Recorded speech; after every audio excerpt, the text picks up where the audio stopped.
ಕಾಲ ಉರುಳುತ್ತಿದೆ, ಉರುಳಿ ಬೀಳುತ್ತಿದೆ. ಕಾಲದ ಹಿಂದೆ ಓಡುವುದೇ ನಮ್ಮ ಜೀವನ, ಜೀವಮಾನ ಎಲ್ಲವೂ ಆಗಿಬಿಟ್ಟಿದೆ. ಸುತ್ತಲೂ ಎಷ್ಟೊಂದು ಅಚ್ಚರಿಗಳು, ಎಷ್ಟೊಂದು ವಿದ್ಯಮಾನಗಳು, ಪ್ರಕರಣಗಳು ಏನೇನು ನಡೀತಾ ಇದೆ. ಆದರೆ ನಮ್ಮ ಬದುಕು, ನಮ್ಮ ಒತ್ತಡ, ನಮ್ಮ ಸಮಸ್ಯೆಗಳು ಇವುಗಳಲ್ಲಿ ಕಳೆದು ಹೋಗಿರುವ ನಮಗೆ ಏನು ನಡೀತಿದೆ ಅನ್ನುವುದ್ರ ಬಗ್ಗೆ ಅವಲೋಕನ ಮಾಡುವಂತಹ ವ್ಯವಧಾನವೇ ಇವತ್ತಿನ ಕ್ಷಣದಲ್ಲಿ ಇಲ್ಲವಾಗಿದೆ. ಹಾಗಾಗಿ ವಿಶ್ವಂ ವಾಹಿನಿಯಲ್ಲಿ ಒಂದು ವಾರದ ಹಿಂದಿನ ಇಣುಕು ನೋಟವನ್ನು ಮಾಡುವಂತಹ ಒಂದು ಸಣ್ಣ ಪ್ರಯತ್ನವನ್ನ, ವಿನಮ್ರ ಪ್ರಯತ್ನವನ್ನ ಈ ಪ್ರಚಲಿತ ಕಾರ್ಯಕ್ರಮದ ಮೂಲಕ ಮಾಡ್ತಾ ಇದ್ದೀವಿ. ಆಶ್ಚರ್ಯ ಅಂದರೆ ಇವತ್ತಿನ ಈ ಸಂಚಿಕೆಯಲ್ಲಿ ಅನುಭವಿಗಳು, ಜ್ಞಾನಿಗಳು ನಮ್ಮೊಟ್ಟಿಗೆ ಬಂದು ಒಂದು ವಾರದ ಮೆಲುಕು ನೋಟವನ್ನು ನಿಮಗೆ ಪ್ರಸ್ತುತಪಡಿಸ್ತಾ ಇದ್ದಾರೆ. ಸೋಮಶೇಖರ್ ಅವರು ಮಾಧ್ಯಮದ ಹಿರಿಯ ಅನುಭವಿಗಳು, ತಜ್ಞರು, ಸಲಹೆಗಾರರು, ಜ್ಞಾನಿಗಳು ನಮ್ಮೊಟ್ಟಿಗಿದ್ದಾರೆ. ಸರ್, ಕಾರ್ಯಕ್ರಮಕ್ಕೆ ಸ್ವಾಗತ. ಇನ್ನೊಬ್ಬರ ಧ್ವನಿಯನ್ನ ನೀವು ಕೇಳಿದ್ದೀರಿ, ಅತ್ಯಂತ ಚಿರ ಪರಿಚಿತ, ಸುಮಧುರವಾದಂತಹ, ಸುಶ್ರಾವ್ಯವಾದಂತಹ ಆ ಧ್ವನಿಯನ್ನು ಕೇಳಿದ ಕೂಡಲೇ ಅವರು ಮಾಧ್ಯಮ ಜಗತ್ತಿನ ಸ್ವತ್ತು ಅನ್ನೋದು ನಿಮಗೆ ಅರ್ಥವಾಗುತ್ತೆ. ಮತ್ತು ಅವರು ಲೇಖಕಿಯು ಕೂಡ, ಅನುಭವಿಗಳು ಕೂಡ ನಮ್ಮೊಟ್ಟಿಗಿದ್ದಾರೆ. ಮಾಧ್ಯಮ ಜಗತ್ತಿನ ಅನುಭವಿ ಶ್ರೀಮತಿ ಸುಮತಿ ಅವರಿಗೆ ಕಾರ್ಯಕ್ರಮಕ್ಕೆ ನಮಸ್ಕಾರ. ಸರ್, ತುಂಬಾ ವಿದ್ಯಮಾನಗಳು ನಡೆದಿದೆ ಈ ಒಂದು ವಾರದಲ್ಲಿ. ಆದರೆ ನಮಗೆ ನಾವು ಚರ್ಚೆ ಮಾಡಬೇಕಾಗಿರ್ತಕ್ಕಂಥದ್ದು ಆರೋಗ್ಯಪೂರ್ಣವಾಗಿರ್ತಕ್ಕಂಥ ಒಂದು ಸಮಾಜ ನಿರ್ಮಾಣಕ್ಕೆ ಬಹುಶಃ ನಾವೆಲ್ಲರೂ ಸಜ್ಜಾಗ್ತಿದ್ದೀವಿ ಅಂತಕ್ಕಂಥದ್ದು ಎಲ್ಲೋ ಒಂದು ಕಡೆ ನನಗೆ ಅನ್ನಿಸ್ತಾ ಇದೆ. ಬಹುಶಃ ಇದೊಂದು ಶುಭದಾಯಕವಾದ ಸಂದೇಶ. ದ್ವೇಷ ಭಾಷಣಗಳು, ದ್ವೇಷ ಸಂದೇಶಗಳು, ಅವುಗಳಿಗೆ ಪ್ರತಿಬಂಧಕವನ್ನು ಹೇರುವಂತಹ ಒಂದು ವಿಧಾಯವನ್ನ ತರಬೇಕು ಅಂತ ಸರ್ಕಾರ ಆಲೋಚನೆಯನ್ನು ಮಾಡಿದೆ. ಇದು ಒಂದು ಆರೋಗ್ಯಪೂರ್ಣವಾಗಿರ್ತಕ್ಕಂಥ ಬೆಳವಣಿಗೆ ಅಲ್ವೇ ಮೇಡಮ್? ಖಂಡಿತ ಖಂಡಿತ ಹೌದು. ಯಾಕೆಂದ್ರೆ ದ್ವೇಷ ಭಾಷಣ ಬಿಡಿ, ನಮ್ಮ ನಡುವೆ ಎಲ್ಲೋ ಒಂದ್ ಕಡೆ ಕೂತಾಗ್ಲೇನೆ ಎಲ್ಲೋ ಒಂದು ಈ ಮನುಷ್ಯನ ಅರಿಷಡ್ ವರ್ಗಗಳು ಅಂತ ನಾವೇನ್ ಹೇಳ್ತೀವಿ, ಅದು ಏನೂ ಇಲ್ಲ ಅಂದ್ರೂ ಇರತಕ್ಕಂಥದ್ದು ಅಲ್ವಾ? ಏನು ಇಲ್ಲ ಅಂದ್ರೂ ನಮ್ಮೊಳಗಡೆನೆ ಇರುವಂಥದ್ದು. ಅದರಲ್ಲಿ ಅದಕ್ಕೆ ಇನ್ನೊಂಚೂರು ಉಪಕಾರ ಹಾಕಿದ್ರೆ ಅದೇನೇನೆಲ್ಲ ಆಗ್ಬಹುದು. ಮತ್ತು ನಮ್ಮಲ್ಲಿ ದ್ವೇಷ ಅಂತಕ್ಕಂಥದ್ದು ಯಾವ ಕಾರಣಕ್ಕೆ ಬರುತ್ತೆ ಅಂತ ಹೇಳಕ್ ಸಾಧ್ಯವೇ ಇಲ್ಲ. ಮತ್ತು ನಿರಂತರವಾಗಿರುತ್ತೆ, ಅದು ನಿರಂತರವಾಗಿ ಬೆಳಿತಾನೆ ಇರುತ್ತೆ. ನಾವು ಒಳಗೆ ಇಟ್ಕೊಂಡು ಬೆಳೆಸ್ತಾ ಇರ್ತೀವಿ. ಆ ವ್ಯಕ್ತಿ ಸತ್ತೋಗಿದ್ರು ದ್ವೇಷ ಮಾತ್ರ ಇನ್ನು ಅದನ್ನ ನಾವು ಬೆಳೆಸ್ತಾ ಇರ್ತೀವಿ ಅಲ್ವಾ ಸರ್? ಇದ್ರ ಬಗ್ಗೆ ತಾವೇನ್ ಹೇಳ್ತೀರಿ ಈ ವಿಧೇಯಕದ ಬಗ್ಗೆ? ಅಲ್ಲ, ಈ ದ್ವೇಷ ಅನ್ನೋದು ಕೆಲವರು ಅಭ್ಯಾಸ ಮಾಡ್ಕೊಂಡಿರ್ತಾರೆ. ಸತ್ಸಂಗ ಮಾಡಿಕೊಂಡು ಒಳ್ಳೆಯದನ್ನೇ ಮಾತಾಡಿ, ಒಳ್ಳೆಯದನ್ನೇ ಬೆಳೆಸಿ, ಒಳ್ಳೆಯದನ್ನೇ ಹರಡಿಸಿದಾಗ ಈ ದ್ವೇಷ ಹೊರಟೋಗುತ್ತೆ. ಆದರೆ ದೇಶ ಉದ್ದೇಶವಾಗಿ ಇವತ್ತಿನ ಕಾಲ ನೀವು ತಾವು ಹೇಳಿದಾಗೆ ದ್ವೇಷವನ್ನು ಬಂಡವಾಳ ಮಾಡಿಕೊಂಡು ದ್ವೇಷವನ್ನೇ ಇನ್ನೊಬ್ಬರನ್ನ ಇದು ಪ್ರಪಂಚದಲ್ಲೇ ಆಗ್ತಾ ಇದೆ. ಅದು ಇವತ್ತು ಇಡೀ ಪ್ರಪಂಚದ ನೀವು ವಿದ್ಯಮಾನ ನೋಡಿದ್ರೆ US ಹತ್ರ ಇತ್ತು. ಡೊನಾಲ್ಡ್ ಟ್ರಂಪ್ ಮತ್ತೆ ಮೋದಿ ಅವರು ಇಷ್ಟು ಹತ್ತಿರವಾಗಿತ್ತು. ನಮ್ಮ ದೇಶ ಪರಸ್ಪರ ಒಬ್ರಿಗೊಬ್ರು ಸೇರುವಂತ ಒಂದು ವಿಕಲ್ಪಗಳಲ್ಲಿ ಇತ್ತು. ಆದರೆ ನಾವು ಈ ದ್ವೇಷ ಇದಕ್ಕೋಸ್ಕರನೇ, ಸ್ವಂತ ಸ್ವಾರ್ಥಕ್ಕೋಸ್ಕರ, ನಮ್ಮ ಮಕ್ಕಳನ್ನ ಇದಾಗಿರ್ಬೇಕು, ಆ ದ್ವೇಷಕ್ಕೋಸ್ಕರ ದೇಶವನ್ನೇ ಬಿಟ್ಬಿಟ್ಟಿದ್ದೀವಿ. ನಾವು ಅದನ್ನು ಸ್ಯಾಕ್ರಿಫೈಸ್ ಮಾಡಿಬಿಡ್ತೀವಿ. ಸೊ ಆ ದೃಷ್ಟಿಯಿಂದ ಪರಸ್ಪರ ಮಕ್ಕಳಿಗೂ ಈ ದ್ವೇಷ ಬೆಳೆಯೋ ಥರ ಆಗ್ಬಿಟ್ಟಿದೆ. ದ್ವೇಷವೇನೋ ಒಂದು ಬೆಂಚ್ ಮಾರ್ಕ್ ಅನ್ನೋ ಥರ ಪ್ರಪಂಚ ಆಗ್ತಾ ಇದೆ. ಲೇಖನ ಓದ್ತಾ ಇದೆ ಮೇಡಮ್, ತುಂಬಾ ಅದ್ಭುತವಾಗಿರ್ತಕ್ಕಂಥ ಲೇಖನ, ಇವತ್ತು ಬಂದಿರತಕ್ಕಂಥ ಲೇಖನ. ರೇಜ್ ಬೈಟ್ಸ್ ಅಂತಕ್ಕಂಥದ್ದು ಅಂದ್ರೆ ದ್ವೇಷ ಭಾಷಣಗಳು, ದ್ವೇಷ ಕಾರುವಂಥದ್ದು ಮತ್ತು ಅಸತ್ಯ, ಅಪೂರ್ಣ ಸತ್ಯ, ಇವೆಲ್ಲವನ್ನೂ ಕೂಡ ಕೊಡ್ತಕ್ಕಂಥದ್ದು ಪ್ರಪಂಚವನ್ನೇ ಕಾಡ್ತಿರ್ತಕ್ಕಂಥ ಪದವಾಗಿದೆ. ಹೌದು, ಅಂದ್ರೆ ಪ್ರಪಂಚದಲ್ಲಿ ನಿಜ. ಈಗ 5 ನಿಮಿಷದ ಏನೋ ಒಂದು ಸಾರಿ ಧ್ವನಿಯನ್ನ ಒಂಚೂರು ಏರಿಸಿರ್ಬಹುದು. ಆ ಏರಿಸಿರುವ ಭಾಗವನ್ನಷ್ಟೇ ತಗೊಂಡು ನಿಮ್ಮ ಭಾವನೆಗಳನ್ನ ಕೆರಳಿಸುವಂತಹ ಒಂದು ವಿದ್ಯಮಾನ. ಹೌದೌದು, ಇಡೀ ವರ್ಷದಲ್ಲಿ ಅತಿ ಹೆಚ್ಚು ಬಳಕೆಯಾಗಿರುವ ಪದವಂತೆ ಇದು. ಸಂಶೋಧನೆ ಇರುತ್ತೆ, ಅತಿ ಹೆಚ್ಚು ಬಳಕೆಯಾಗಿರ್ತಕ್ಕಂಥ ವಾಸ್ತವಿಕನೂ ಹೌದು. ನಮ್ಮ ಸ್ವಾರ್ಥ ದೃಷ್ಟಿಯಿಂದ ನಮ್ದು ನಾನು ಅನ್ನುವಂಥ ಇದನ್ನ ಬೆಳೆಸ್ಲಿಕ್ಕೋಸ್ಕರ ಎಲ್ಲವನ್ನೂ ತ್ಯಾಗ ಮಾಡುವಂಥದ್ದು. ಈ ದ್ವೇಷವನ್ನ ಬೆಳೆಸಿ ಅದನ್ನ ಒಂದು ಬಂಡವಾಳವಾಗಿ ಮಾಡಿ ಬಳಸ್ಕೊಳ್ತಕ್ಕಂಥದ್ದು, ನನ್ನ ಸ್ವಾರ್ಥಕ್ಕೆ ಸ್ವಾರ್ಥ ಬಳಸ್ಕೊಳ್ತಕ್ಕಂಥದ್ದು. ಬಹಳ ಅದರಲ್ಲೂ ಇವತ್ತು ಮೊಬೈಲ್ ಬಂದಿರೋದ್ರಿಂದಾಗಿ ಅತಿ ಹೆಚ್ಚು ಸೋಷಿಯಲ್ ಮೀಡಿಯಾಗಳಲ್ಲಿ ಅತಿ ಹೆಚ್ಚು ಇಂತಹ ಅಂದ್ರೆ ಇದ್ದಕ್ಕಿದ್ದಂತೆ ಸುದ್ದಿ ಆಗಬೇಕು, ಇದ್ದಕ್ಕಿದ್ದಂತೆ ಪ್ರಚಲಿತಕ್ಕೆ ಬರ್ಬೇಕು, ನಾನು ಇದ್ದಕ್ಕಿದ್ದಂತೆ ಜನಗಳನ್ನ ಆಕರ್ಷಣೆ ಮಾಡ್ಬೇಕು ಅನ್ನೋಕ್ಕೋಸ್ಕರವಾಗಿ ಇಂತಹ ಅಡ್ಡದಾರಿಗಳನ್ನ ಬಳಸ್ತಾ ಇದ್ದಾರೆ ಅಂತ ಆ ಸಂಶೋಧನೆ ಹೇಳ್ತಾ ಅದ್ ಮಾತ್ರ ಅಲ್ಲ, ವೆರಿಫೈ ಮಾಡಿಲ್ಲ, ನಾವು ಕ್ರಿಯೇಟ್ ಮಾಡಿರ್ತೀವಿ ಎಲ್ಲರೂ. ಮುಂಚೆ ಎಲ್ಲ ಐ ಸ್ಪ್ರೆಡ್ ರೂಮರ್ಸ್ ಅಂತ ಹೇಳ್ತಿದ್ರು, ಕರೆಕ್ಟ್. ಈಗ ಐ ಸ್ಟಾರ್ಟ್ ರೂಮರ್ಸ್ ಆಗ್ಬಿಟ್ಟಿದೆ. ನನ್ನಿಂದಲೇ ಶುರು ಆಗುತ್ತೆ, ನಾನೇ ಶುರು ಮಾಡ್ತೀನಿ, ನಾನೇ ಶುರು ಮಾಡಿ ನಾನೇ ಆನಂದ ನೋಡ್ತೀನಿ ಅದನ್ನ. ಈಗ ವಾಸ್ತವಿಕವಾಗಿ ನೀವು ಹೇಳಿದ್ದು ಹೌದು. ಎಲ್ಲವನ್ನು ಇವಾಗ ಉದಾಹರಣೆ ಕಂಪ್ಯೂಟರ್ ಇದೆ, ಕಂಪ್ಯೂಟರ್ ಕಂಡಿಡಿದಾಗ ಎಷ್ಟು ಒಳ್ಳೆ ಆವಿಷ್ಕಾರವಾಯಿತು, ಅದ್ರ ಜೊತೆಲಿ ವೈರಸ್ ಕಂಡಿಡ್ತಾರೆ ಅಂತ ಯಾರು ಕಲ್ಪನೆನೇ ಮಾಡಿರಲಿಲ್ಲ. ಈಗ ಕಂಪ್ಯೂಟರ್ಗಿಂತ ವೈರಸ್ ಜಾಸ್ತಿ ಪ್ರಾಬ್ಲಮ್ ಆಗಿದೆ. ಅದೇ ರೀತಿನೇ ಮೊಬೈಲ್ನ ಬಳಕೆಯಿಂದ ಜನಕ್ಕೆ ಬಹಳಷ್ಟು ಉಪಕಾರ ಆಗಿದೆ. ಮುಂಚೆ ನಾವೆಲ್ಲ ಸತ್ಯವೇ ನಮ್ಮ ತಾಯಿ ತಂದೆ, ಸತ್ಯವೇ ನಮ್ಮ ಬಂಧು ಬಳಗ, ಎಷ್ಟು ನಾವು ಸತ್ಯಕ್ಕೆ ಪ್ರಾಮುಖ್ಯತೆಯನ್ನ ಕೊಡ್ತಾ ಇದ್ದೀವಿ. ಅಲ್ಲ ಸರ್, ನೀವು ಹೇಳಿದ್ದೆ ಅಂತ ಹೇಳಿದ್ರೆ ನಮ್ಮ ಕಾಲದಲ್ಲಿ ನಾವು ಕೇಳಿದೀವಿ ಅಷ್ಟೇ, ನನ್ನ ಜನರೇಷನ್ಗೂ ಇಲ್ಲ ಅದು.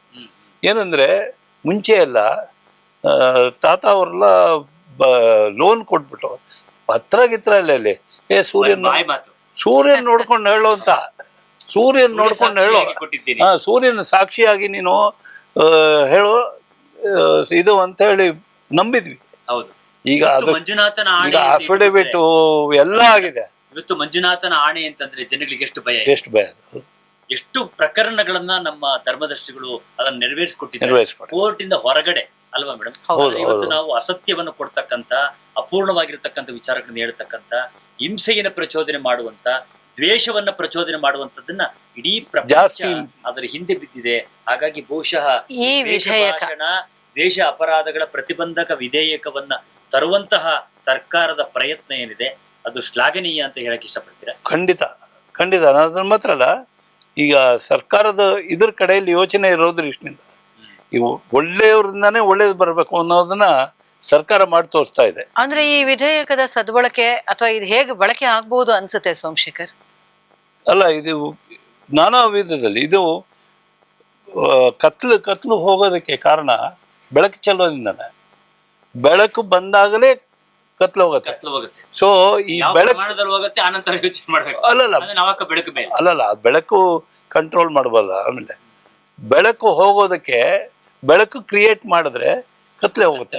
ಈ ಕತ್ಲೆ ಇದೆಯಲ್ಲ, ಈಗ ಏನ್ ಮಾಡ್ತಾ ಇದೀವಿ, ಒಬ್ರಿಗೊಬ್ರು ಚಾಡಿ ಹೇಳೋದು, ಇದು ದ್ವೇಷ ಕ್ರಿಯೇಟ್ ಮಾಡೋದು, ಅದು ಹೋಗ್ಲಿಕ್ಕೆ ಕಾರಣ ಈ ಸತ್ಯ ಕಡೆಗೆ ಹೆಚ್ಚೆಚ್ಚುವುದು, ಜನಕ್ಕೆ ಬಿಟ್ಬಿಡೋದು. ಆಮೇಲೆ ಸರ್ಕಾರದ ಕೆಲಸ ಮುಗಿದು ಮಿನಿಮಮ್ ಗವರ್ಮೆಂಟ್ ಮ್ಯಾಕ್ಸಿಮಮ್ ಗವರ್ನೆನ್ಸ್ ಅಂದಂಗೆ ಸರ್ಕಾರದ ಜವಾಬ್ದಾರಿ ಈ ರೀತಿಯ ಪ್ರಾಮಾಣಿಕ ಪ್ರಯತ್ನ ಏನಂತ ಸತ್ಯವನ್ನೇ ಮುಂದಿಟ್ಟು ತರೋವಂಥದ್ದು. ಇದು ಸರಿ ನೀವು ಹೇಳ್ತೀರಿ, ಆದ್ರೆ ಒಂದ್ ಸಣ್ಣ ಪ್ರಶ್ನೆ ನಿಮ್ಮ ಅನುಮತಿ ಕೋರಿ.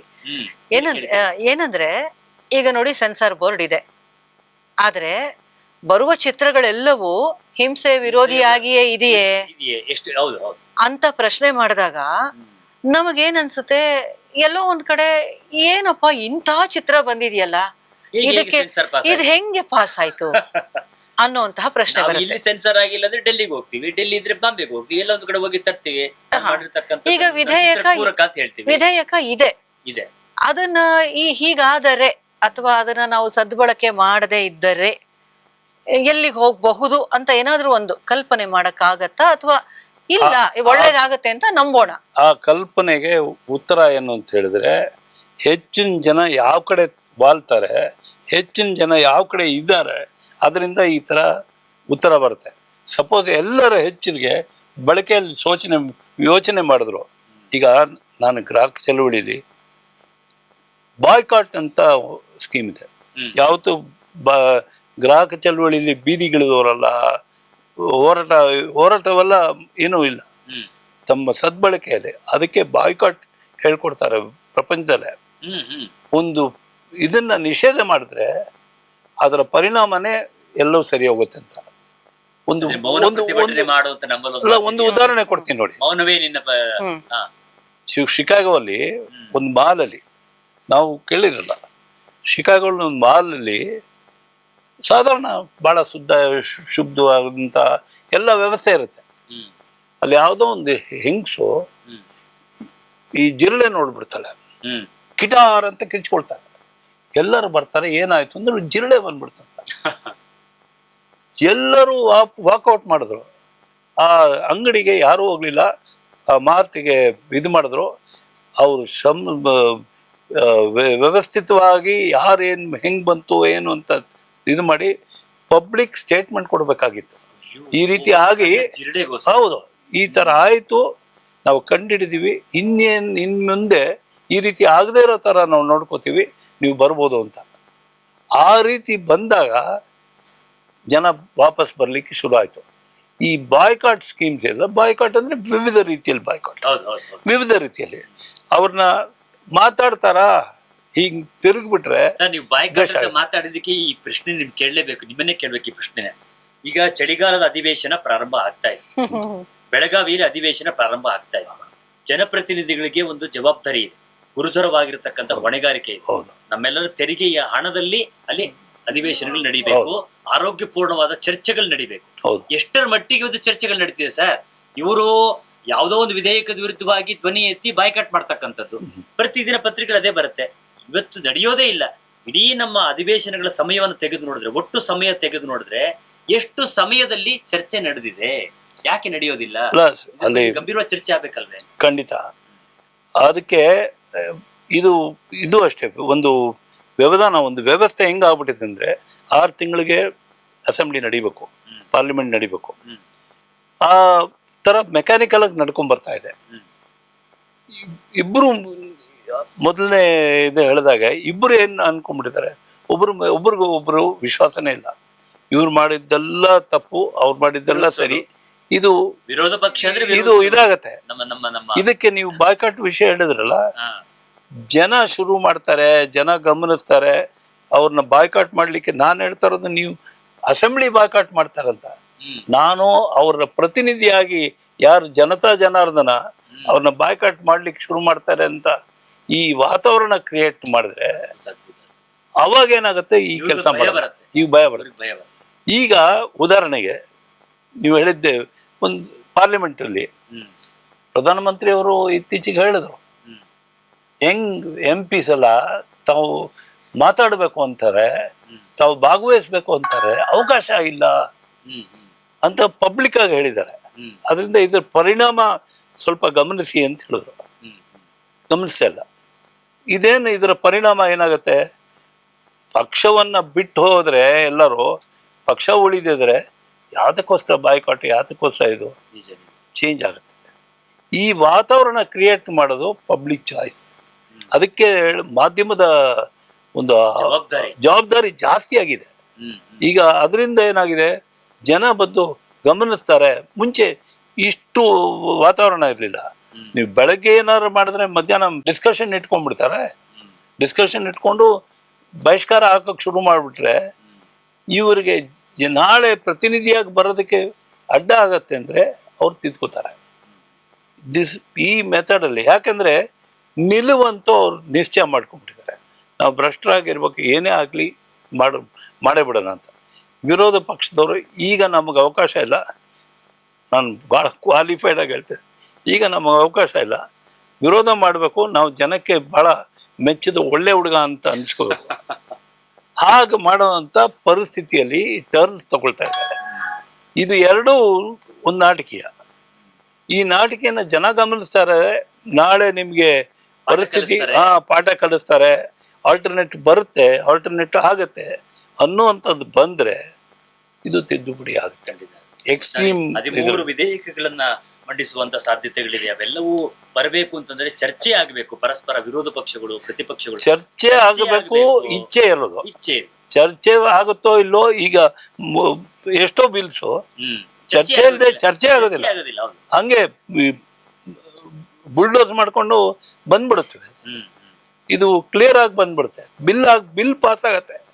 ಆದ್ರೆ ಬಿಲ್ ಎಷ್ಟು ಚರ್ಚೆಯಾಗಿ ಬಿಲ್ ಆಗತ್ತೆ ಅನ್ನೋದನ್ನ ಗಮನಿಸ್ಬೇಕಾಗಿದೆ. ಆದ್ರಿಂದನೇ ಅದರ ಉಪಯೋಗ ಮತ್ತೆ ಅದರ ಲಾಭ ನಾವು ಹೆಚ್ಚಿಗೆ ಪಡಿಬೋದು. ಈ ವಾರದ ಬಹಳ ಮುಖ್ಯವಾಗಿರ್ತಕ್ಕಂಥ ಒಂದು ಚರ್ಚೆ ನನಗೆ ಅನಿಸಿದ್ದು ಈ ಬಗ್ಗೆ ಬಹಳ ಬಹಳ ಸಂತೋಷವಾಗಿರ್ತಕ್ಕಂಥದ್ದು ಏನು ಅಂತಂದ್ರೆ, ಕರ್ನಾಟಕ ಸರ್ಕಾರದಲ್ಲಿ ಈಗ ಋತುಚಕ್ರದ ರಜೆಯನ್ನ ಕೊಡಬೇಕು ಮಹಿಳೆಯರಿಗೆ ಅಂತಕ್ಕಂಥ ಒಂದು ನಿಲುವನ್ನ ಸರ್ಕಾರ ಅದ್ರ ಬಗ್ಗೆ ಏನೇ ಇರಲಿ, ಆದ್ರೆ ಆ ನಿರ್ಧಾರವನ್ನ ಸ್ವಾಗತ ಮಾಡ್ಬೇಕು. ಆದ್ರೆ ಇದ್ರ ಬಗ್ಗೆ ಮಹಿಳಾ ಪ್ರತಿನಿಧಿಯಾಗಿ ನಾವ್ ಏನ್ ಹೇಳಕ್ ಇಷ್ಟಪಡ್ತೀವಿ, ಇದ್ರಲ್ಲಿ ಏನು ಈಗ ಅದನ್ನ ಇಲ್ಲಿ ಎಲ್ಲೋ ಒಂದ್ ಕಡೆ ಅಪಸ್ವರವು ಕೂಡ ಬರ್ತಾ ಇದೆ. ಈ ರೀತಿ ಆಗೋದ್ರಿಂದ ಮಹಿಳೆಯರನ್ನೇ ನೋಡೋ ದೃಷ್ಟಿಕೋನ ಬದಲಾಗುತ್ತೆ. ಸಾಮಾಜಿಕವಾಗಿರ್ತಕ್ಕಂಥ ಒಂದು ರೀತಿಯಾಗಿರ್ತಕ್ಕಂಥ ಏನೋ ಒಂದು ಮಡಿವಂತಿಕೆ ಅಂತದೆಲ್ಲವೂ ಒಂದಷ್ಟು ಬರಬಹುದು.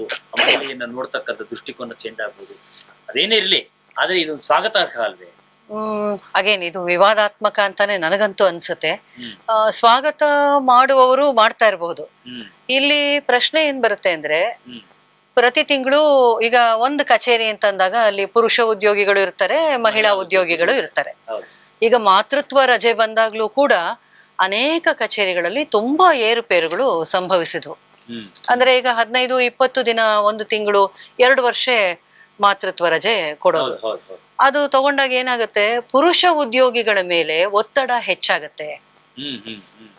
ಪುರುಷ ಉದ್ಯೋಗಿಗಳಿಗೆ ಒಂದು ರೀತಿ ಈಗ ಮಹಿಳೆಯನ್ನ ನೋಡುವ ದೃಷ್ಟಿಕೋನ ಬದಲಾಗುತ್ತೆ. ಈಕೆ ಈ ಸಮಯದಲ್ಲಿ ಹೀಗಿದ್ದಾಳೆ ಅನ್ನುವಂಥದ್ದು ಗೊತ್ತಾಗತ್ತೆ. ಅಥವಾ ತಿಂಗಳು ಅವಳ ಒಂದು ಋತುಚಕ್ರದ ಅವಧಿ ಇನ್ಯಾರಿಗೋ ಗೊತ್ತಾಗಬಹುದು. ಅದು ಗೌಪ್ಯವಾಗಿರ್ತಕ್ಕಂಥ ಖಾಸಗಿ ವಿಚಾರಗಳು ಪ್ರಕಟವಾಗುತ್ತೆ ಬಹಿರಂಗ. ಅದು ಆ ತರದ ಒಂದು ಅಂಶ. ಇನ್ನೊಂದು ಅಂಶ, ಈ ರೀತಿ ಪ್ರತಿ ಸಾರಿ ರಜೆ ತಗೊಳ್ತಾ ಹೋದ್ರೆ ಪುರುಷ ಉದ್ಯೋಗಿಗಳಿಗೆ ಒತ್ತಡ ಹೆಚ್ಚಾಗತ್ತೆ. ಒಂದು ಕಚೇರಿಯಲ್ಲಿ 10 ಜನ ಮಹಿಳೆಯರಿದ್ದಾರೆ, 10 ಜನ ಪುರುಷರಿದ್ದಾರೆ ಅಂತಾನೆ ಇಟ್ಕೊಳ್ಳೋಣ. ಇದಕ್ಕೆ ಮಹಿಳಾ ಏನಂತಾರೆ, ಕೆಲವರು ವಿರೋಧನೂ ವ್ಯಕ್ತಪಡಿಸಬಹುದು. ಅಥವಾ ಇದು ಒಂದು ಆಲೋಚನಾ ಕ್ರಮ ಅಷ್ಟೇ ನಾ ಹೇಳೋದು. ಇದು ಸರಿ ತಪ್ಪು ಅಲ್ಲ. ಯಾರಿಗೆ ತುಂಬಾ ತೊಂದರೆ ಇದೆ ಅವರು ಖಂಡಿತ ರಜೆ ತಗೊಳ್ಳಿ.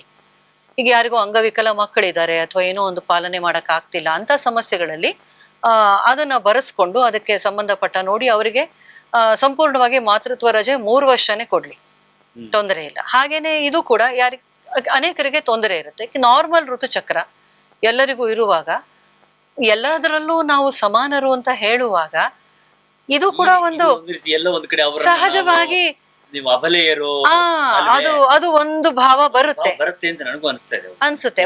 ಒಂದು ಖಾಸಗಿ ವಿಚಾರ, ಇನ್ನೊಂದು ಈ ರೀತಿ ಆಗುವಂತದ್ದು.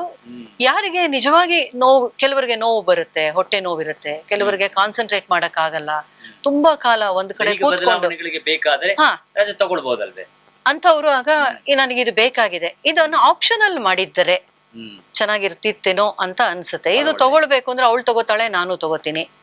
ಆಮೇಲೆ ಈಗ 10 ಜನ ಇದ್ದಾರೆ ಅಂತ ಇಟ್ಕೊಳ್ಳಿ. 10 ಜನದಲ್ಲಿ ನಿಮಗೆ 4 ಜನಕ್ಕೆ ಒಟ್ಟಿಗೆ ಋತುಚಕ್ರ ಬಂತು ಅಂತ ಇಟ್ಕೊಳ್ಳಿ. ಅಲ್ಲಿಗೆ ನಿಮಗೆ ಒಂದು ಆಫೀಸ್ ನಲ್ಲಿ 4 ಜನ ಇಲ್ಲ. ಇನ್ನು ಆ 4 ಜನದ ಕೆಲಸನ ಹೇಗೆ ರಿಪ್ಲೇಸ್ಮೆಂಟ್ ಮಾಡ್ತೀರಿ? ಕೆಲಸಗಳೆಲ್ಲ ನಿಧಾನ ಆಗತ್ತೆ, ಅಥವಾ ಆ ಫೈಲ್ಗಳು ಮೂವ್ ಆಗಲ್ಲ. ಈಗಾಗ್ಲೇ ನಮಗೆ ಅನೇಕ ಕಡೆ ಸರ್ಕಾರದ ಕಚೇರಿಗಳಲ್ಲಿ ನಾವು ನೋಡೋ ಹಾಗೆ ರಿಕ್ರೂಟ್ಮೆಂಟ್ಸ್ ಕಡಿಮೆ ಆಗಿದೆ, ವಿಳಂಬಗಳು ಅಂತ ನಮಗೆ ಹೇಳ್ತಾರೆ. ಹೀಗಿರುವಾಗ ಆ ಕೆಲಸವನ್ನ ಯಾರು ಮಾಡ್ಬೇಕು? ಇದು ಮಾತೃತ್ವ ರಜೆ ಸಮಯದಲ್ಲಂತೂ ಬಹಳನೇ ತೊಂದರೆ ಆಗ್ತಿತ್ತು. 2-3 ತಿಂಗಳು, 4 ತಿಂಗಳು, 5 ತಿಂಗಳು ಹೀಗೆ. ನೀವು ಖಾಸಗಿ ಬೇರೆ ಬೇರೆ ಕಡೆ ಖಾಸಗಿ ಕ್ಷೇತ್ರದಲ್ಲಿ ನೋಡಿದ್ರೆ 1 ವರ್ಷ ಎಲ್ಲ ನಿಮ್ಗೆ ಹೆರಿಗೆ ರಜೆಯನ್ನೇ ಕೊಡಲ್ಲ ಅವರು. ಹೆರಿಗೆ ರಜೆಯನ್ನೇ ಕೊಡೋದಿಲ್ಲ ಅಂತ ಒಂದು ಸ್ಥಿತಿ ಇದೆ. ಅಥವಾ ನೀವು ಹೆರಿಗೆ ರಜೆಗೆ ಹೋಗ್ತೀರಿ ಅಂತಂದ್ರೆ ಅಷ್ಟು ಸರ್ವಿಸ್ ನ ಕಳ್ಕೊಂಡು ಮತ್ತೆ ಬಂದು ನೀವು ಜಾಯಿನ್ ಆಗ್ಬೇಕು ಅನ್ನುವಂಥದ್ದು. ಇದನ್ನ ಪ್ರತಿಭಟಿಸ್ತಾ ಇದ್ದಾರೆ ಉದ್ಯೋಗಿಗಳು. ಅದನ್ನು ಮಾಡ್ಬೇಕಾದದ್ದು ಸಹಜ, ಬೇಕು. ಯಾಕೆಂದ್ರೆ ಹೆರಿಗೆ ರಜೆ ಮಕ್ಕಳನ್ನ ನಾವು ಬೆಳೆಸ್ಬೇಕು ಅಂದ್ರೆ ಅಟ್ಲೀಸ್ಟ್ 1 ವರ್ಷ, 1.5 ವರ್ಷ ಹೆರಿಗೆ ರಜೆ ಕೊಡೋದು ಹೌದು. ಅಲ್ಲ, ಇದರಲ್ಲಿ ಇವಾಗ ಇದು ಆಕ್ಚುಲ್ ಆಗಿ ವಾಸ್ತವಿಕವಾಗಿ ಹೆಣ್ಮಕ್ಳಿನ ಸಮಸ್ಯೆ ಮತ್ತೆ ಅವ್ರ ಖಾಸಗಿ. ಈಗ ಹೊಸ ಕೋವಿಡ್ ಬಂದ ಮೇಲೆ ಪೋಸ್ಟ್ ಕೋವಿಡ್ ನಮಗೆ ಒಂದು ಇದು ಕಲಿಸ್ಕೊಟ್ಟಿದಲ್ಲ, ವರ್ಕ್ ಫ್ರಮ್ ಹೋಮ್. ಅವ್ರನ್ನ ಪೂರ್ತಿಯಾಗಿ ಕೆಲಸನೇ ಇಲ್ಲದೆ ರಜಾ ತಗೊಳ್ಳೋದು ಬಿಟ್ಟು ಅವಶ್ಯಕತೆ ಇದ್ದಾಗ ಮನೇಲಿ ಇರ್ಕೊಂಡು ಕೆಲಸ ಮಾಡ್ಬೋದು ಅಂತ ಕೆಲಸನೂ ಮಾಡ್ಬೋದು. ಈ ರೀತಿ ಖಾಸಗಿತನ ಉಳಿಸ್ಕೋಬಹುದು ಅದನ್ನ. ಅಂಡ್ ಯಾರು ಸರ್ಟಿಫೈ ಮಾಡ್ಬೇಕು? ಒಂದು ಡಾಕ್ಟರು ಇದಿಲ್ಲದೆ ನೀವು ಹಾಗೆ ರಜಾ ತಗೋಬಂತ ಭಾಳ ಚೆನ್ನಾಗಿ ಹೇಳೋದು ಸುಮ್ತಿ ಅವರು. ಇದು ಪೈಪೋಟಿಗೆ ಅವ್ರು ತಗೊಂಡ್ರು ನಾನು ತಗೊಳ್ಳೋದು ಅಂಥದ್ದು ಅಲ್ಲ. ಇದು ಒಂದು ಆರೋಗ್ಯ ದೃಷ್ಟಿಯಿಂದ ಯಾರ್ಯಾರಿಗೆ ಎಷ್ಟು ಇದು ಮಾಡ್ಬೇಕು ಅನ್ನೋದು ಸಹಿಸಿಕೊಳ್ಳುವ ಶಕ್ತಿ ಅವ್ರಿಗೆ ಸಹಜವಾದ ಕ್ರಿಯೆ, ಹಾ, ಪ್ರಕೃತಿ ಹೌದು, ದತ್ತವಾಗಿರ್ತಕ್ಕಂಥ ಕ್ರಿಯೆ. ಯಾರಿಗೆ ಅವಶ್ಯಕತೆ ಇದೆ ಅನಿವಾರ್ಯ. ಬೇಕಾಗತ್ತೆ ಹೌದು ಅಲ್ವೇ ಮೇಡಮ್? ಹೌದು. ಆಮೇಲೆ ಈಗ ಎಷ್ಟೋ ಇದು ತಲತಲಾಂತರ ನಡ್ಕೊಂಡ್ ಬಂದಿರತಕ್ಕಂಥ ಪ್ರಕ್ರಿಯೆ ಹೊಸದೇನಲ್ವಲ್ಲ. ಅದು ಒಂದು. ಮತ್ತೆ ಈಗಂತೂ ಅನೇಕ ನಮಗೆ ಸೌಲಭ್ಯಗಳು ತುಂಬಾ ಇದೆ. ಅಂದ್ರೆ ಹಿಂದೆ ಎಲ್ಲ ನಾವೇನು ಬಳಸ್ತಾ ಇದ್ವಿ ಅಂತಹದನ್ನೆಲ್ಲ ನಾವೀಗ ಬಳಸಬೇಕಾಗಿಲ್ಲ. ಈಗ ಬಟ್ಟೆ ಉಪಯೋಗಿಸ್ತಾ ಇದ್ರು, ಅದನ್ನ ವಾಶ್ ಮಾಡ್ಬೇಕಾಗ್ತಿತ್ತು, ಏನೇನೋ ತೊಂದರೆಗಳಾಗಿ. ಈಗಂತೂ ಸೈಂಟಿಫಿಕ್ ಆಗಿನೇ ನಮಗೆ ಸಾಕಷ್ಟು ಬೇರೆ ಬೇರೆ ರೀತಿಯ ಈಗ ಸ್ಪೋರ್ಟ್ಸ್ ಪರ್ಸನ್ ಗಳೆಲ್ಲ ಹೋಗಿ ಆಟ ಆಡ್ತಾರೆ, ವೆಯ್ಟ್ ಲಿಫ್ಟಿಂಗ್ ಹೋಗಿ ಮಾಡ್ತಾರೆ.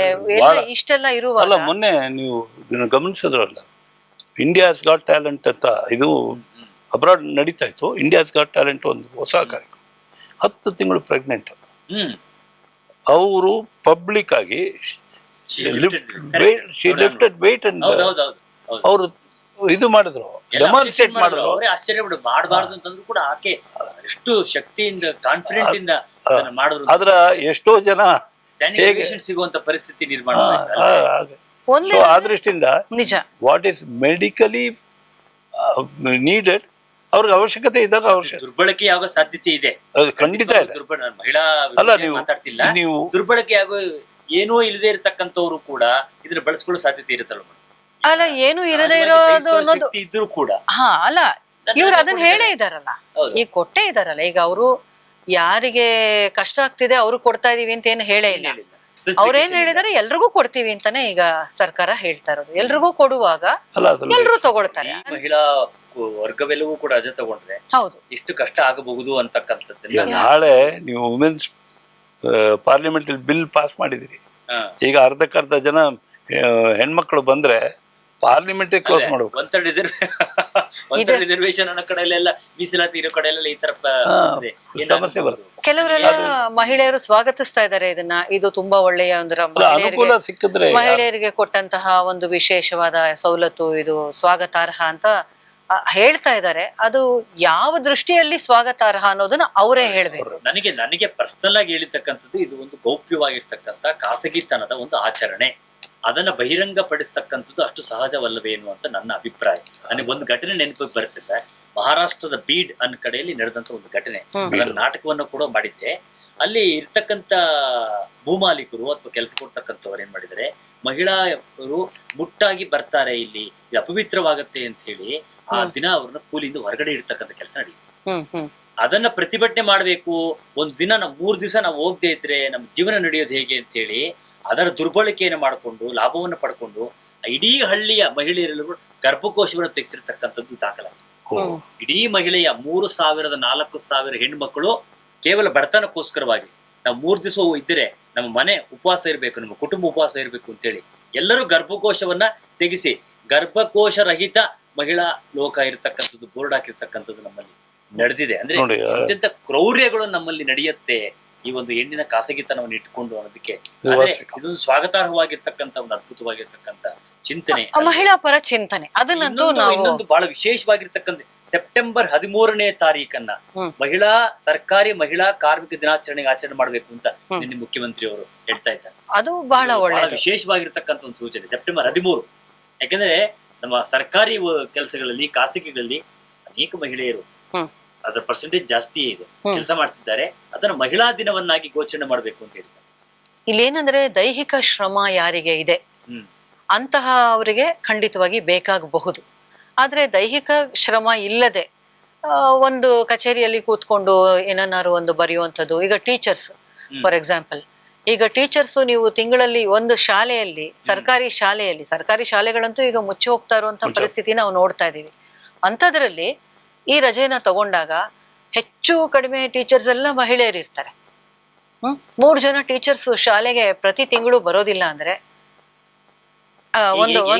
ಒಂದು ದಿನ ರಜೆ ಅಂದ್ರೆ ಆ ಮಕ್ಳು ಏನ್ ಮಾಡ್ಬೇಕು? ಅಥವಾ ಇದೆಲ್ಲ ನನ್ಗೆ ಸುಮ್ನೆ ಹಾಗೆ ಕೂತು ಯೋಚನೆ ಮಾಡಿದಾಗ ನನ್ಗೆ ಹೊಡೆದಂಥದ್ದು ಇದು ಅನ್ಬೋದು. ನಿಮ್ಗೇನಪ್ಪ ವಯಸ್ಸಾಗಿದೆ ಅಥವಾ ನಿಮಗೆ ನಮ್ ಕಷ್ಟ ಗೊತ್ತಿಲ್ಲ ಅಂತ. ಅವ ಕಷ್ಟ ಪಾಸ್ ಆಗೇ ಬಂದಿರೋದು ಅಲ್ವಾ? ಹಾಗಾಗಿ ನನಗೇನು ಅಗತ್ಯ ಇದ್ದವ್ರಿಗೆ ಕೊಡ್ಬೇಕು ಅನ್ನೋದು ಈ ವಿಚಾರ ಮಾತಾಡಿದಾಗ ಅದಕ್ಕೆ ಅರ್ಥ ಇದೆ.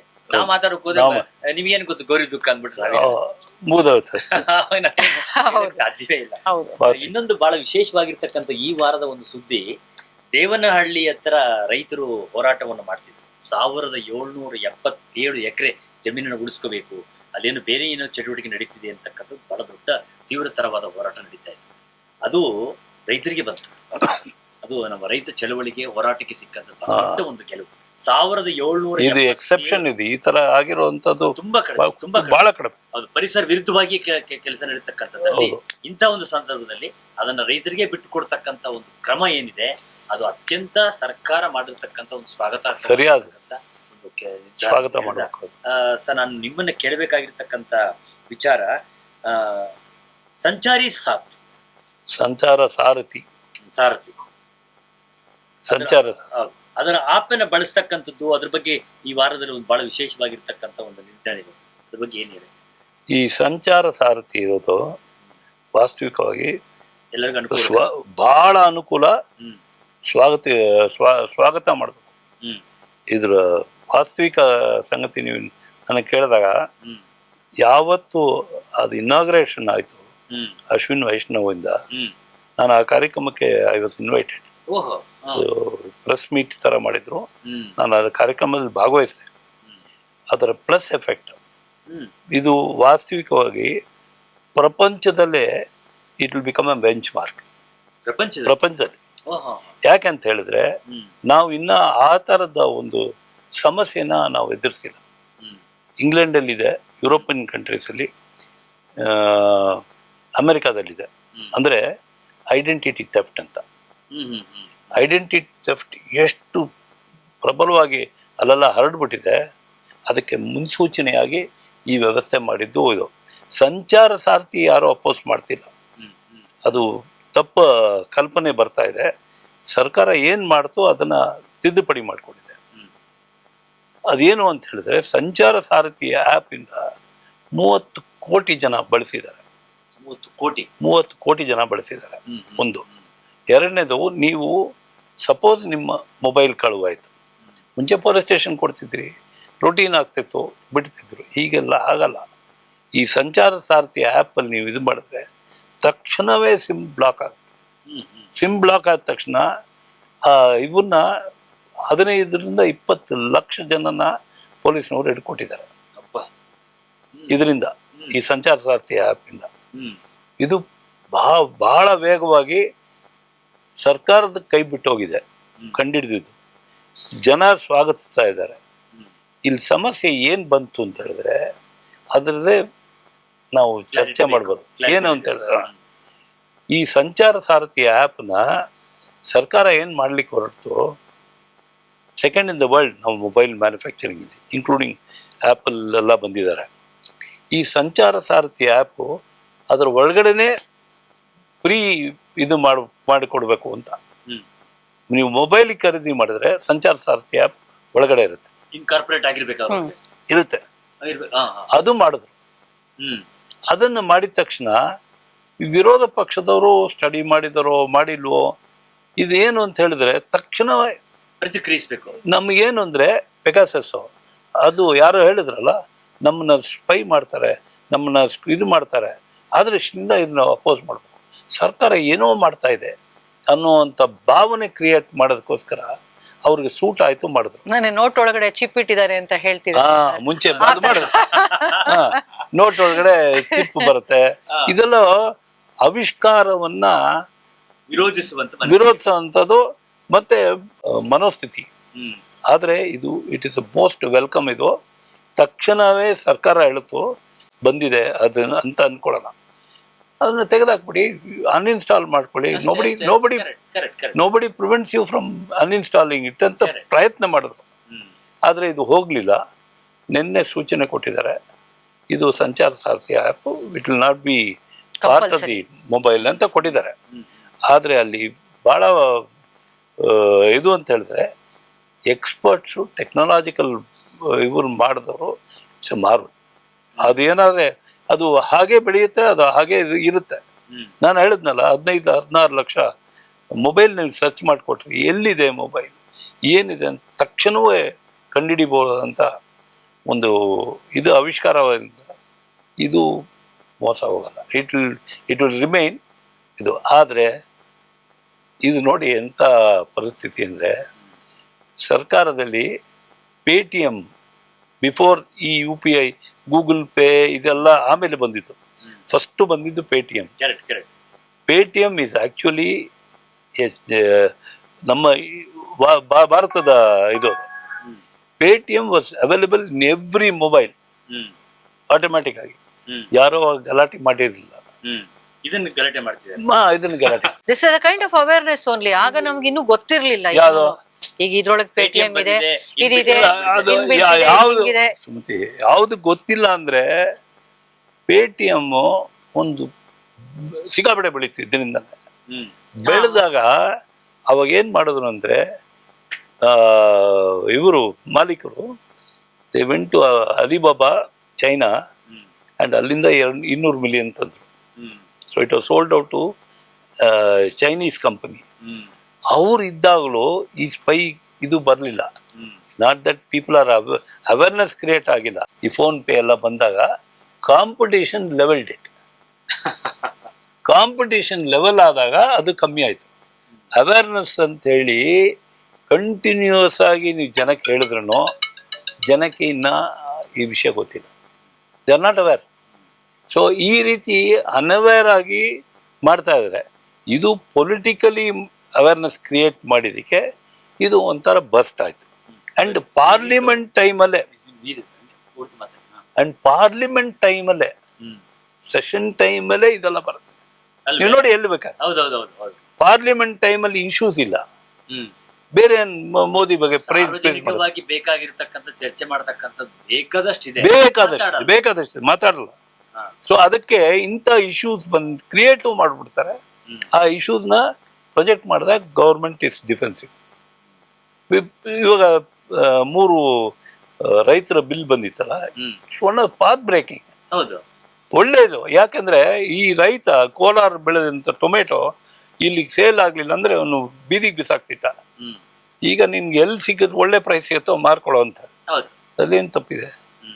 ಆದ್ರೆ ಈ ಗಲಾಟೆ ಮಾಡಿದ್ರು ಅದನ್ನ ಕಾಯ್ದೆನ ದೇ ಕೆಪ್ಟ್ ಇನ್ ಅಬೇಯನ್ಸ್.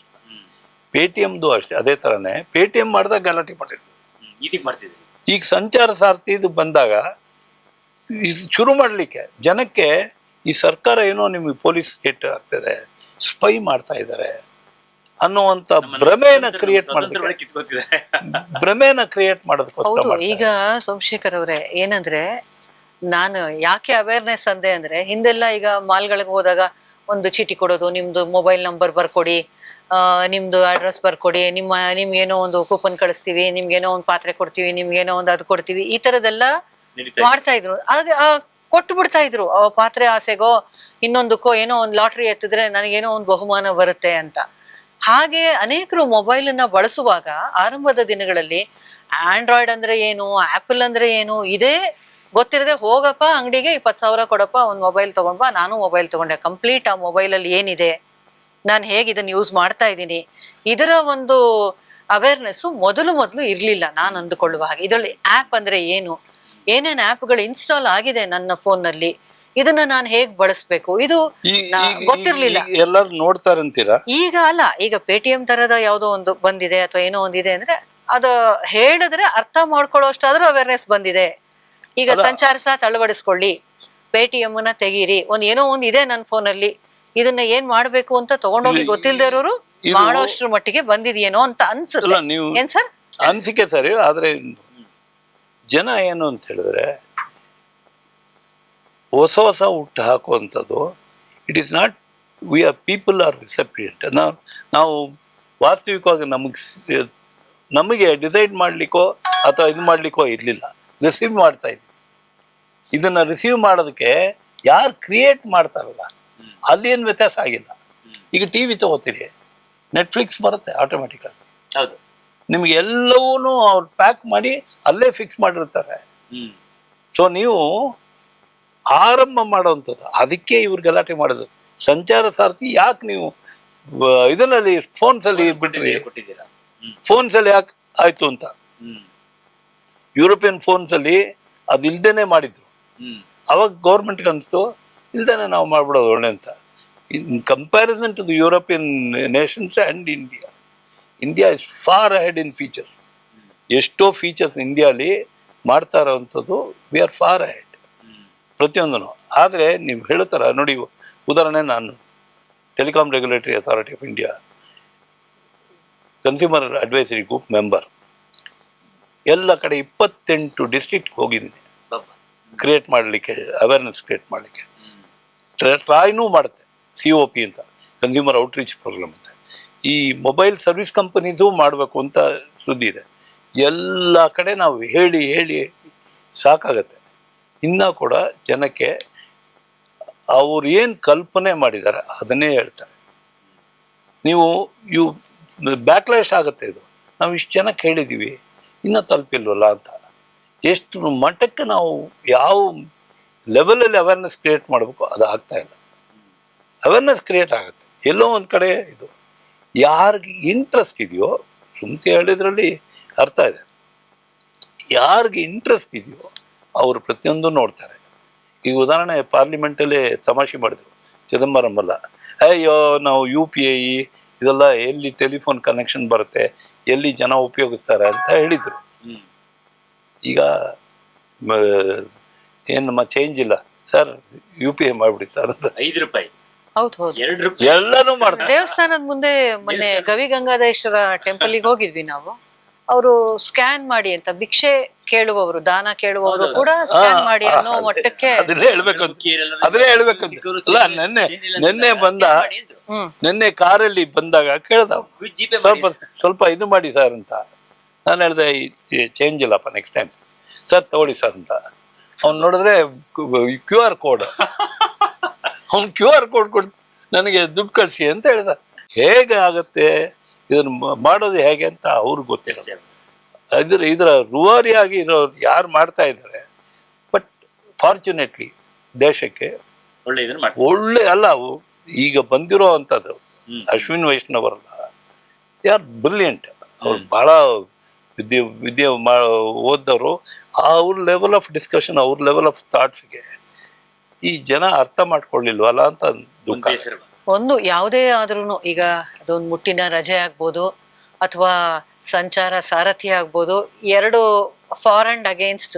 ಅಂದ್ರೆ ಒಂದು ಚಾಕುವಿಂದ ನೀವು ಕೊಲ್ಲಲೂಬಹುದು, ತರಕಾರಿನೂ ಕಟ್ ಮಾಡ್ಬೋದು ಅಂತಾರಲ್ಲ, ಹಾಗೆ ಇದು 2 ರೀತಿ ಬಳಕೆ ಆಗತ್ತೆ. ನಾವು ಹೇಗೆ ಬಳಸ್ಬೇಕು ಅನ್ನೋದು, ಮತ್ತೆ ನಾವು ಆರಂಭದಲ್ಲಿ ಸತ್ಯದ ವಿಚಾರ ಹೇಳೋದಲ್ಲ, ಆ ಸತ್ಯ ನಮ್ಮಲ್ಲಿ ಇರಬೇಕು ಅಲ್ವಾ. ನನಗೆ ಒಂದು ಈ ವಾರದ ವಿಚಾರದ ಬಗ್ಗೆ ನಿಮ್ಗೆ ಕೇಳಬೇಕು. ಈ ವಾರ ತುಂಬಾ ಚರ್ಚೆ ಆಗಿದೆ, ಏನ್ ಗೊತ್ತಾ ಸರ್, ನಮಗೆ ಬೇಡದೇ ಇರತಕ್ಕಂತ ವಿಚಾರ, ಸಾರ್ವಜನಿಕರಿಗೆ ಬೇಡದೇ ಇರತಕ್ಕಂತ ವಿಚಾರ.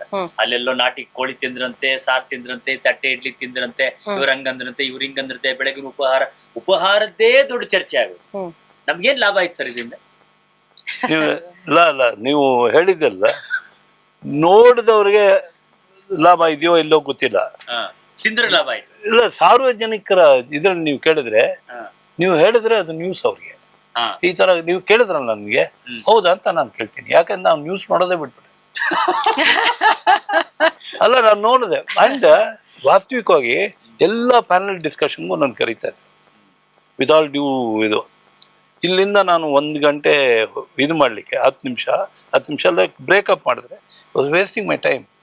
ಡಿಸ್ಕಷನ್ಸ್ ಏನೂ ಬರೋದಿಲ್ಲ. So I boycotted. Vishwam channel ಬಂದಿದ್ದೀನಿ, ಸಂತೋಷದಿಂದ ಬಂದಿದ್ದೀನಿ. ಕಾರಣ ಏನಂತ ಹೇಳಿದ್ರೆ, ಈ ರೀತಿಯಾಗಿ focus on subject wise focus, subject wise ಜನಕ್ಕೆ ಏನು ಆಗ್ತಾ ಇಲ್ಲ ಆಗಬೇಕು ಅಂಥ ವಿಷಯವನ್ನು ತಗೊಂಡು ನೀವು ಮಾತಾಡ್ತಿದ್ದೀರಲ್ಲ, ದಟ್ ಈಸ್ ದ ಹೈಲೈಟ್. ನೀವು ಅದೇ ಹೇಳಿದ್ನಲ್ಲ, ಇಂಥ ವಿಷಯ ಎಲ್ಲ ಬಿಟ್ಟು ಬಿಡಬೇಕಿದೆ. ನಾವು ಇಲ್ಲ, ನೀವು ಚರ್ಚೆ ಅಂತ ಅನ್ಕೊಂಡಿದ್ವಿ, ಚರ್ಚೆ ಆಗ್ತಿಲ್ಲ. ಪೊಲಿಟಿಕಲ್ ಆದ್ರೆ ಚರ್ಚೆ, ಉಪಹಾರದ ವಿಚಾರಗಳ ಚರ್ಚೆ ಆಯ್ತಲ್ಲ, ಅದರ ಬಗ್ಗೆ ನೀವು ಪೊಲಿಟಿಕಲ್ ಆದ್ರೆ ಈ ಚರ್ಚೆ ಬರುತ್ತೆ. ಬೇಡ ಅಂದ್ರೆ ಏನ್ ಕೊಟ್ರು, ನಾನು ನಿಮ್ಮನೆಗೆ ಬಂದಾಗ ನೀವು ನನಗೆ ಏನ್ ಕೊಟ್ರಿ, ನಮ್ ಸಂತೋಷ, ನನಗೆ ಎಷ್ಟು ಕೊಟ್ರಿ, ಏನೇನ್ ವೆರೈಟಿ ಮಾಡಿಸಿದ್ರಿ, ಇದೆಲ್ಲ ಯಾಕೆ ನೀವು ಬಿಡ್ಬೇಕು ಅಂದೆ. ನಾವು ಚರ್ಚೆಗೆ ಬಿಟ್ಟು ಬಿಡ್ಬೇಕು. ನೀವು ಹೇಳಿದ್ರಲ್ಲ ಇದ್ರ ಬಗ್ಗೆ, ಹೆಣ್ಮಕ್ಳದ ಬಗ್ಗೆ, ಇದು ಖಾಸಗಿ ಅಂತ ಹೇಳಿ, ಇದು ಪ್ರೈವೇಟ್ ಅಂತ ಬಿಟ್ಟು ಬಿಡ್ಬೇಕು. ಒಂದು ನಾವು ಮಾಡ್ಲಿಕ್ಕೆ ಶುರು ಮಾಡಿದ್ರೆ ಈ ತರ ನೀವು ಒಳ್ಳೇದನ್ನೇ ಮಾತಾಡ್ಲಿಕ್ಕೆ ಹೋದ್ರೆ ಈ ಯಾವ್ದೋ ತಮಿಳ್ ಫಿಲ್ಮ್ ಅಲ್ಲಿ ಇರುಕೋಡುಗಳಂತ ಇದು ಇದನ್ನ ಚಿಕ್ಕದ್ ಮಾಡೋದಕ್ಕೆ ಇಲ್ಲದೆ ದೊಡ್ಡದು ಮಾಡ್ಬೇಕು ಈ ಗೆರೆನೆ ಅಂತೇಳಿ ಇದು ಮುಟ್ಟದೆ ಅಂತ ಪಕ್ಕದಲ್ಲಿ ದೊಡ್ಡದಾಗ ಸಿಮಿಲರ್ಲಿ ಕೆಟ್ಟದನ್ನ ಹೇಗೆ ಇದು ಮಾಡ್ಬೇಕು ಅಂದ್ರೆ ಸಪ್ರೆಸ್ ಮಾಡಿ ಒಳ್ಳೇದನ್ನ ಜಾಸ್ತಿ ಮಾಡಿ. ಸೊ ಇಲ್ಲಿ ನಾವು ಕೆಟ್ಟ ರೇಖೆನ ದೊಡ್ಡದು ಮಾಡಿ ಒಳ್ಳೇದನ್ನೇ ಮಾತಾಡಿ ಒಳ್ಳೇದನ್ನೇ ಮಾಡಿ ಮಾಡುವಾಗ ಮಾಧ್ಯಮ ಎಚ್ಚರಿಕೆ ಸತ್ಸಂಗ ಸತ್ತು ಇದನ್ನೇ ಮಾತಾಡಿ ಸತ್ಯವನ್ನೇ ಮಾತಾಡಿ ಸತ್ಯವನ್ನೇ. ಹಳ್ಳಗಳು ಬಿದ್ದು ಜನಗಳು ಸಾಯ್ತಾ ಇದ್ದಾರೆ, ಅದ್ರ ಬಗ್ಗೆ ಚರ್ಚೆ ಮಾಡಲ್ಲ. ಅದ್ರ ಬಗ್ಗೆ ಅಲ್ಲ ಚರ್ಚೆ ಮಾಡಿಲ್ಲ, ನಾವು ಚರ್ಚೆ ಮಾಡ್ಬೇಕು ಇದ್ರ ಬಗ್ಗೆ ಜನಗಳು ಎಚ್ಚೆತ್ಕೊಂಡು ಮಾಡ್ಬೇಕು. ಅವಾಗ ಜನಕ್ಕೆ ನೀವು ಒಂದು ಬಹಳ ಒಳ್ಳೆ ಮಾತು ಹೇಳಿದ್ರಿ, ಬಾಯ್ಕಾಟ್. ನಮ್ಗೆ ಇದು ಬೇಡ ರೀ, ಯಾರು ನಾಟಿ ಕೋಳಿತಿದ್ರೆ ನಮ್ಗೇನಾಗಬೇಕು, ನಮ್ಗೆ ಬೇಕಾಗಿರುವ ಚರ್ಚೆ ಮಟ್ಟಕ್ಕೆ ಜನ ಪ್ರಶ್ನೆ ಮಾಡೋ ಅಧಿಕಾರಕ್ಕೆ ಬಂದ್ರೆ ಬಹುಶಃ ಇವೆಲ್ಲ ವಾತಾವರಣ ಎಲ್ಲ ಇದು ಯಾರು ಇದು ಮಾಡ್ತಾರೆ ಉದ್ದೇಶವಾಗಿ ಇದು ನೋಡ್ರಿ ನ್ಯೂಸ್ ಆಗುತ್ತೆ, ಡೈವರ್ಷನ್ ಆಗುತ್ತೆ. ಆ ಬಲೆಗೆ ಯಾಕೆ ನಾವು ಬೀಳ್ಬೇಕು? ಅವ್ರು ಮಾಡೋರು ಇದಕ್ಕೋಸ್ಕರ ಮಾಡೋದು. ಇದು ಚರ್ಚೆ ಆಗ್ಲಿ, ಇದೇ ವಿಷಯವಾಗಲಿ, ಈ ಶಬ್ದಗಳಾಗ್ಲಿ, ಅವ್ರನ್ನ ನಾವು ಇಗ್ನೋರ್ ಮಾಡ್ಬಿಟ್ವಿ ಅಂದ್ರೆ, ಅವ್ರನ್ನ ತಗೊಳ್ಳೇ ಇಲ್ಲ ಅಂದ್ರೆ ಏನಾಗುತ್ತೆ? ಅವಾಗ ಈ ವಿಷಯಗಳೆಲ್ಲ ಅದಕ್ಕಾಗದೆ ಸಾವಾಗುತ್ತೆ. It will not have. ಈಗ ದೇಶದಲ್ಲಿ come back to the main ಇದು ಪೊಲಿಟಿಷಿಯನ್ಸ್ ಆರ್ ರಾಜಕೀಯ ವ್ಯಕ್ತಿಗಳು, ರಾಜಕೀಯ ಪಕ್ಷಗಳು ಅಜೆಂಡಾ ಡ್ರಿವೆನ್. ಒಂದು ಅಜೆಂಡಾ ಕ್ರಿಯೇಟ್ ಮಾಡಬೇಕು, ಈ ಅಜೆಂಡಾ ಮುಂದೆ ಇದು ಮಾಡಬೇಕು ಅಂತ ಮಾಡ್ತಾರೆ. ಪ್ರತಿ ಸೀಸನ್ ಅಲ್ಲಿ ಆಗುತ್ತೆ. ರಫೇಲ್ ರಫೇಲ್ ರಫೇಲ್ ರಫೇಲ್ ಅಂತ ಎಲ್ಲಿ ಬಿದ್ದೋಯ್ತು? ಕೋರ್ಟು ಕಚೇರಿ ಗಲಾಟೆ. ಅದು ಜನಕ್ಕೆ ತಾಗಲೇ ಇಲ್ಲ. ಸಾರ್ವತ್ರಿಕ ಜನ ಸತ್ಯವನ್ನು ತಿಳ್ಕೊಳ್ಳೋಕ್ಕೆ ವ್ಯವಸ್ಥೆ ಮಾಡಿಬಿಟ್ರು. ಸೊ ಎಲ್ಲಿವರೆಗೂ ಈ ಜನ ತಿಳ್ಕೊಳ್ಳಿಕ್ಕೆ ಮಾಧ್ಯಮ ಇದೆ, ಬೇಕಾದಷ್ಟು ಈ ಗೂಗಲ್ ಸರ್ಚು ಇತ್ಯಾದಿ ಜನ ನೋಡ್ತಾರೆ, ಜನ ಕೇಳ್ತಾರೆ, ಜನ ಏನು ನೋಡ್ತಾರೆ, ದೇ ವಿಲ್ ಸ್ಟಾರ್ಟ್ ಇಗ್ನೋರಿಂಗ್. ನೀವು ಹೇಳಿದಾಗ ಬಾಯ್ಕಾಟ್ ಮಾಡ್ತಾ ಬಂದರೆ, ಒಳ್ಳೇದನ್ನೇ ಕ್ರಿಯೇಟ್ ಮಾಡಿದ್ರೆ ನಾವು ಅವಾಗ ಇದಾಗುತ್ತೆ. ಆ್ಯಂಡ್ ಇವತ್ತು ನಾನು ಫಸ್ಟ್ ಟೈಮ್ ಬಂದಿರೋದ್ರಿಂದ ವಿಶ್ವಂ channel will do exceedingly well. ಈ ರೀತಿ ಫೋಕಸ್ ಮಾಡೋದು, ಎಕ್ಸ್ಪೀರಿಯನ್ಸ್ ಪೀಪಲ್, ಒಳ್ಳೇದನ್ನ ವಿಷಯ ಮಾತಾಡೋದು, ದೃಷ್ಟಿಕೋನ, ದಾರಿ ಹೇಳಿದ್ರೆ ಅಕ್ಸೆಪ್ಟೆನ್ಸ್ ಬರುತ್ತೆ. ಇದು ನೋಡಬೇಕು ಅಂತ. ಆ್ಯಂಡ್ ಅದಕ್ಕೆ ಅವಕಾಶ ಇದೆ. ನೀವು ನೋಡಿರ್ಬೇಕು ಫೇಸ್ಬುಕ್ಕಲ್ಲಿ, ಯೂಟ್ಯೂಬಲ್ಲೆಲ್ಲ based on the popularity and ಇದನ್ನ ಮೇಲೆ ಜನ ಕೇಳ್ತಾರೆ, ಸಬ್ಸ್ಕ್ರೈಬ್ ಮಾಡಿ, ನೋಟಿಫೈ ಮಾಡಿ, ಜಾಸ್ತಿ ಜನ ಯು ಸ್ಪ್ರೆಡ್ ಇಟ್. ಅದಕ್ಕೂ ಏನೋ ಇದೆಲ್ಲ ಸರ್ಕಸ್ ಎಲ್ಲ ಮಾಡ್ತಾರೆ. ಬಟ್ ಒಳ್ಳೇದಕ್ಕೆ ಅಕ್ಸೆಪ್ಟೆನ್ಸ್ ಇದೆ. ಇದರೊಂದಿಗೆ ನಮ್ಮ ಈ ಪ್ರಚಲಿತ ಕಾರ್ಯಕ್ರಮ ಮುಕ್ತಾಯ ಮಾಡ್ತೀವಿ. ಈ 2 ದಿನಗಳು ಬಂದು ನಮ್ಮೊಟ್ಟಿಗಿದ್ದು ನಮ್ಮ ಅನೇಕ ವಿಚಾರಗಳನ್ನು, ಇಡೀ ವಿಶ್ವದ ವಿಚಾರಗಳನ್ನು ಕಣ್ಮುಂದೆ ತರೋದು ವಿಶ್ವ ಮಾತಾಡೋದಕ್ಕೆ ವಿಶ್ವಂ ವಾಹಿನಿ ಪರವಾಗಿ ಅನಂತ ಧನ್ಯವಾದಗಳು. ನಮಸ್ತೆ. ವಿಶ್ವಂ ವಾಹಿನಿ ವಿಶ್ವವ್ಯಾಪಿ ಆಗಲಿ ಅಂತ ಹೇಳ್ತಾ ನಿಮಗೆ ಅವಕಾಶಕ್ಕಾಗಿ ಧನ್ಯವಾದಗಳು. ನಮಸ್ಕಾರ. ಇದಾಗಿತ್ತು 2 ದಿನಗಳ ಈ ಪ್ರಚಲಿತ.